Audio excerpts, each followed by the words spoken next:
Today we will revise the first chapter, the beginning of the time. Before starting this chapter, we have to understand from where we have got the resources, from where we have got the substances which helped us to study about the early humans. So the sources are here: discoveries of the human fossils, stone tools, and the cave paintings help us to understand the early human history.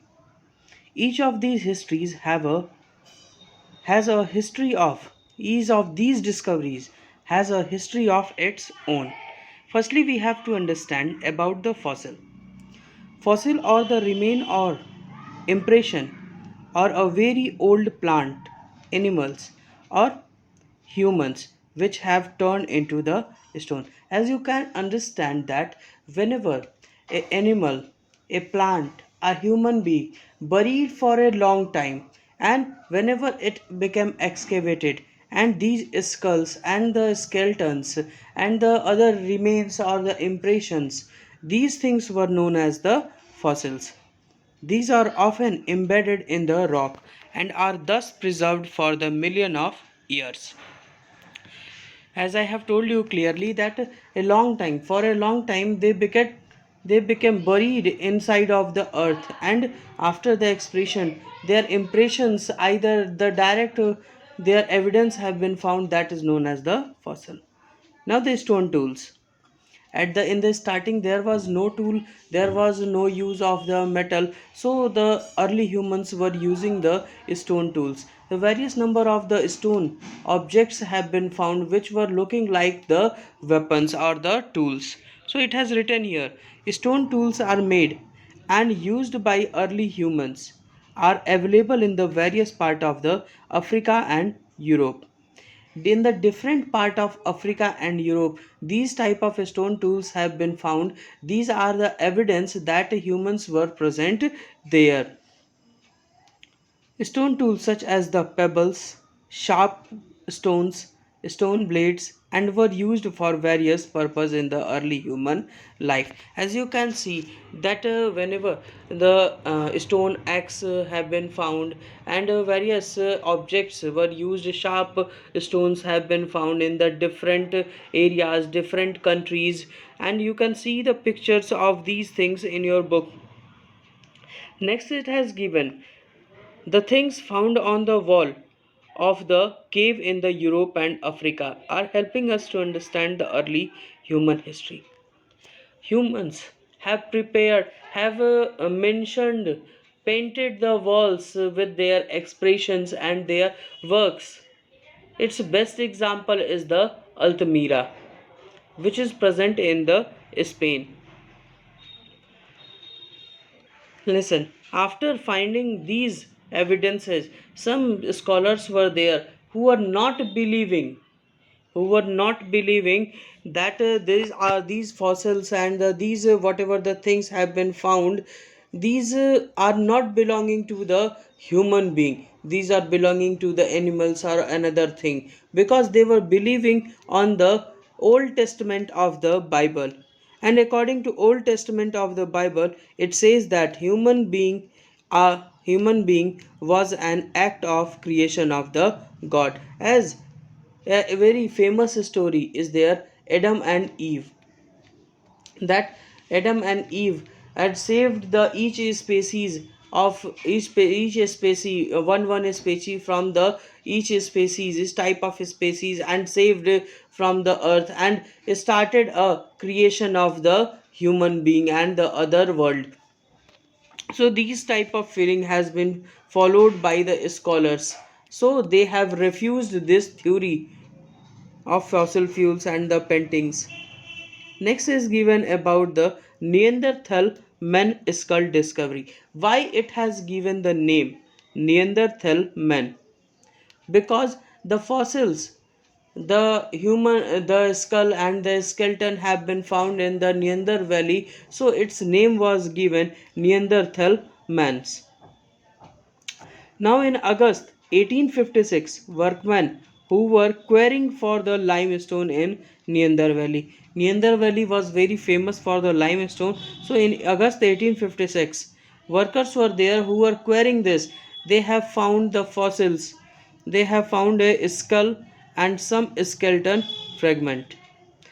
Listen, this Neanderthal was near the German city of the Dusselford. I have underlined these points. These were handed over to Carl Fultros. Means these all skulls and the skeletons fragments have been given to the Carl Fultros for observation, because they don't understood that what is this and what is the use in the human life. So they have hand over it to the Carl Fultros. Carl Fultros was a local schoolmaster and the natural historian. He was believing that these skull and skeleton were not belonging from the human, but not belonging from the modern human. Means these the features whatever he had found in the skull and the skeleton that were matching with the human being. So he was understanding that these are the skulls of the early human. After it, he then made a plaster cast of the skull and sent it to the Hermann Sanfonsen, who was a professor of autonomy at the Bonn University. And the professor Herman was published a paper related to the skull and the skeleton. And every day means the in upcoming time he published it very carefully because he wanted to know about it. Now, firstly, whenever this paper was read by the different scholar, they had not accepted it, because, as I have told you, they were believing in the story of the Old Testament of Bible, that Adam and Eve have saved the world and God has created the human being. But the theory became changed when a book became published of Charles Darwin. Name was given on the origin of the species.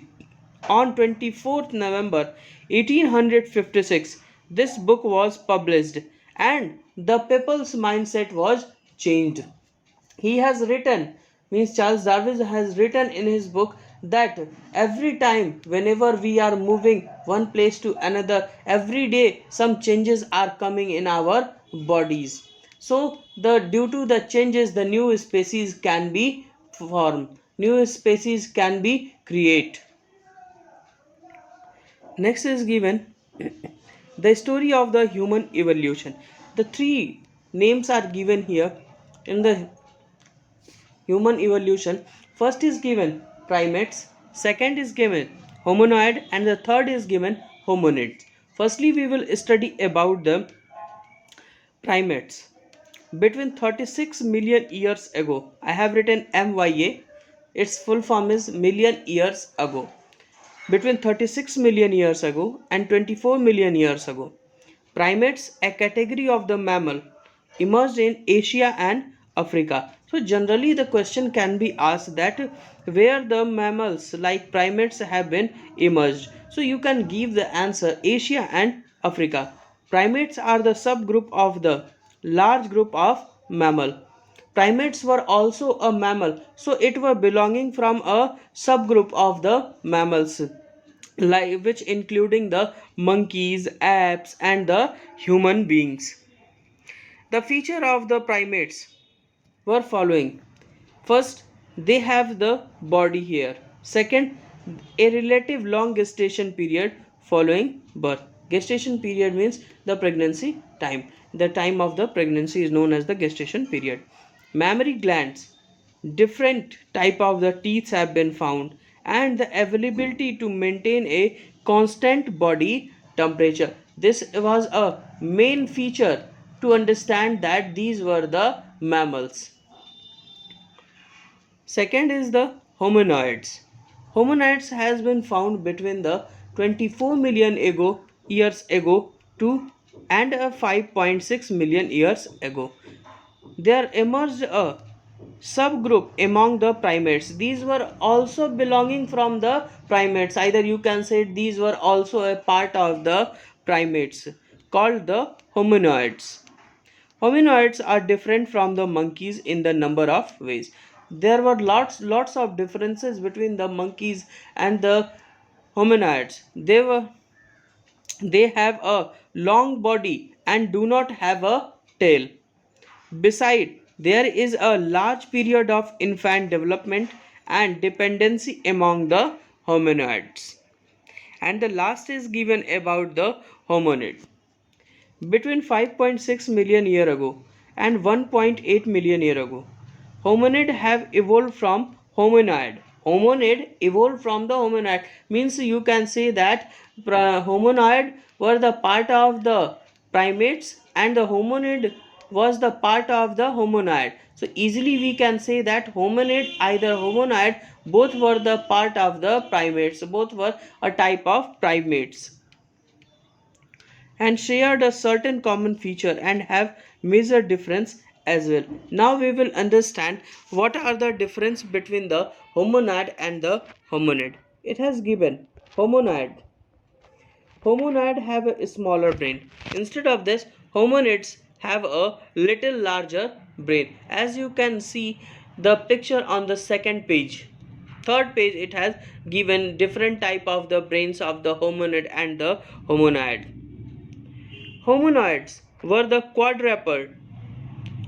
quadrupeds, means they were moving on the all four legs, and hominids have an upright posture and bipedal locomotion, means hominids were able to stand and they were moving on the two legs. The third feature of the hominid was they have flexible forelimbs and marked difference in the hand. Instead of this, hominid were flexible in the hands. There was a flexibility in the hand, legs and the fingers, which helped them to make the tools and the weapons. Rest of the part we will study in the next part.